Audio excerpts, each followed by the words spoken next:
in the heart of a forgotten forest, where moonlight filtered through the ruins of what once stood proudly, there existed a wooden house so ancient that the vines called it kin, and the wind addressed it by name.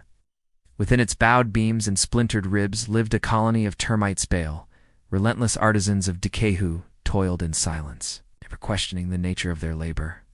But among them, there was one. His name was Iran, a worker like the rest, small and soft-bodied, born in the damp underbelly of the pantry wall. Yet unlike his thousands of kin, Iran was afflicted with something dangerous, he wondered. He looked at the house not as a banquet of cellulose, but as a cathedral of time. Where others saw tunnels to be carved, Iran saw stories. The fireplace they hollowed once held warmth. The stair banister they devoured had known the brush of tiny hands. The house was not just wood. It was memory. It was breath. It was witness. And Iran, for reasons he could not name, wanted to protect it. His epiphany began on the day the old piano collapsed. The termites had chewed through its legs, and it fell with a sound like bones shattering in a mausoleum. Dust billowed like smoke. From beneath the wreckage, Aaron saw something flicker, a fragment of song echoing in the wires. He saw a child, long gone, playing a lullaby to a sleeping dog.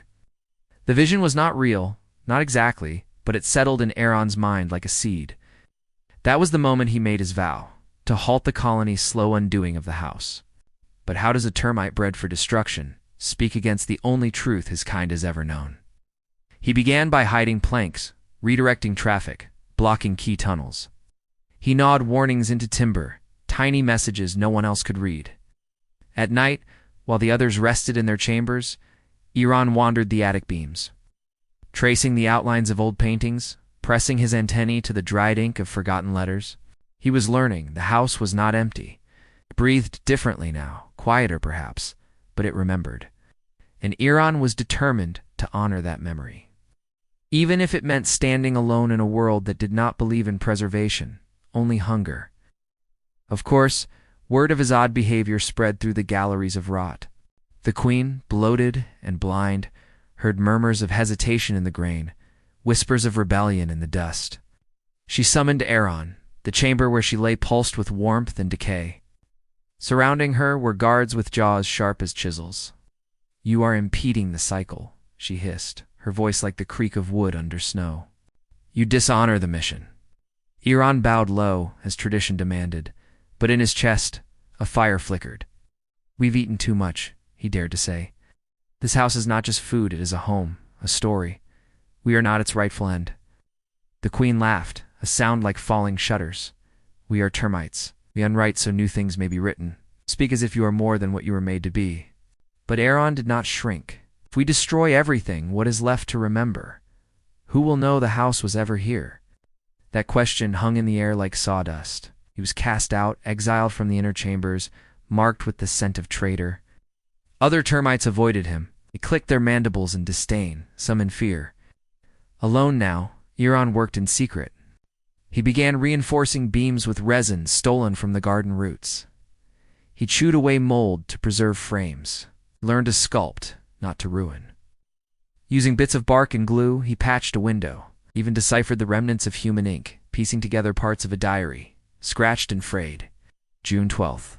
The house groans in storms, but I believe she will hold. That sentence, faded and torn, became Aaron's prayer. But fate is not kind to those who fight their nature. The colony's hunger grew. Fewer paths opened. They began devouring faster, deeper. One night, the load-bearing beam one Aaron had labored to preserve was attacked. He rushed to stop them, blocking the way with his body. "You're mad," they chittered. "Wood is wood, old or young, dead or alive." "No," Aaron cried. "This beam holds the ceiling. If it falls, everything ends for us, for the house." But they did not listen. They pushed forward. In desperation, Aaron bit one of his own. The air filled with pheromones of war, and in that instant, he knew. To save the house, he would have to become the thing they feared most. Not a rebel, but a protector, a martyr. The night of the collapse came like a prophecy fulfilled. Rain, thick as molasses, drummed upon the roof. The colony had breached the wrong beam, weakened by generations of unseen bites.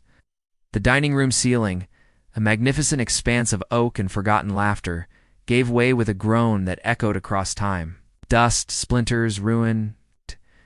Many termites perished, crushed beneath the debris. The queen was silent for the first time in memory, and amid the wreckage stood Aaron, wounded, his legs trembling.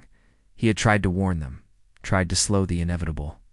Now, as dawn crept through the broken rafters, the house stood mortally wounded, but not yet dead. Aaron limped to the hearth, where once a fire had danced.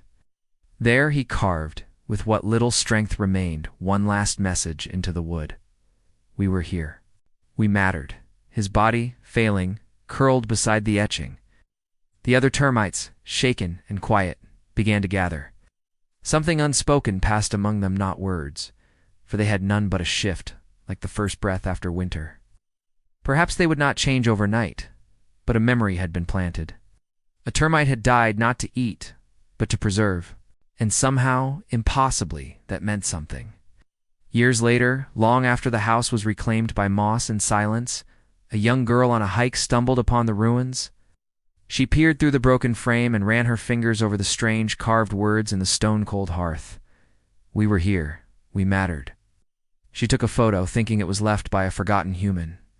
But as she walked away, she did not notice the fine pattern of resin on the edge of a beam, the mark of a craftsman, not a destroyer.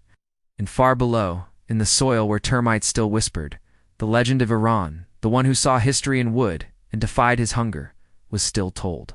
Not in stories, but in the choice to spare a single beam, just one, enough for the house to remember itself.